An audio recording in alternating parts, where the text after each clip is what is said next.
अस्सलामुअलैकुम दोस्तों, welcome back to our channel find Urdu.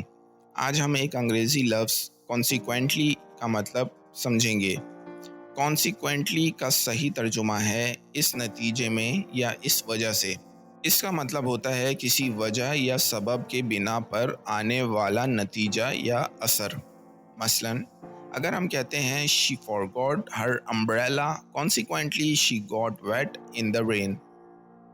इस जुमले में कॉन्सिक्वेंटली का इस्तेमाल हुआ है जो कहता है कि वो अपना छाता भूल गई, इसके नतीजे में वो भीग गई। The weather was bad consequently the flight was delayed. मौसम खराब था, इस नतीजे में उड़ान में इंतज़ार हुआ। तो ये था दोस्तों कॉन्सिक्वेंटली का मतलब और इस्तेमाल। उम्मीद है अब आपको समझ में आ गया होगा। मिलते हैं नेक्स्ट वीडियो में। शुक्रिया।